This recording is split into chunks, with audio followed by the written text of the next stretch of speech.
Assalamu alaikum. Welcome to Iqrayah. I'm so glad you could join us today for this daily verse reflection. We're going to be reflecting on Ayah 5 of Surah Abasa. Within it, we find this incredibly beautiful, timeless, and gentle divine correction. So as we prepare our hearts and minds to really enter a contemplative state right now, we're going to explore some deep concepts. We'll look at the true nature of wealth, why humility is absolutely crucial, and what it really means to be a sincere seeker of guidance in the eyes of Allah. Let's first listen to the words of Allah exactly as they were revealed.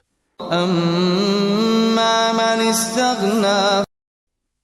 ahead and take a deep breath here.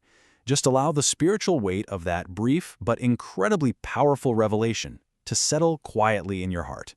So, what does this actually mean? The English meaning of this verse is, "As for him who thinks himself independent." You see, this ayah is describing a very specific and honestly a very dangerous state of the human heart. It's speaking about a person who feels entirely self-sufficient. Imagine someone who looks at their wealth, their social status, or their worldly success and they mistakenly start to believe that they just don't need divine guidance anymore. They feel they don't need spiritual growth, they become completely closed off, literally trapped by their own perceived independence. To truly understand the depth of this verse, we really have to look at the context of its revelation. It was revealed during this pivotal, highly sensitive moment when the Prophet Muhammad ﷺ was deeply engaged in conversation. He was inviting a very wealthy and influential Makkah noble to Islam. The Prophet's sincere hope was that this leader's influence would help strengthen the early, which was at the time, a very vulnerable Muslim community. But, relying entirely on his own status and wealth, this noble was showing no real interest in the message whatsoever. And then, in that exact same moment, a blind companion named Abdullah bin Maktoum approached the Prophet. Not seeing this influential gathering happening, he sincerely interrupted to seek knowledge and guidance. It's so profound, because through this ayah, Allah beautifully contrasts these two figures for us. On one hand, you have the influential leader who felt he was totally self-sufficient and needed absolutely nothing, and on the other, you have the humble, blind companion who possessed a truly sincere, seeking heart.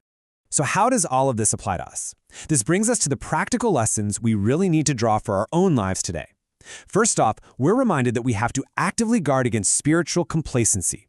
And this is especially true during times of worldly success or comfort. You know, when things are going really well, it's actually so easy to quietly block ourselves from real guidance without even realizing it. Second, we have to deeply recognize that true sufficiency comes only from Allah. It doesn't come from our bank accounts, it doesn't come from our job titles, and it certainly doesn't come from our status in society. And finally, we must always strive to stay humble and open to guidance, completely regardless of whatever position we might hold in this life. So as we conclude this brief reflection today, I want to invite you to ask your own heart, has success or comfort in your life ever made you feel less in need of spiritual growth? If you found this journey through the text beneficial, please subscribe our YouTube channel and follow our Facebook page Iqrayah. We cannot wait to explore another verse with you very soon.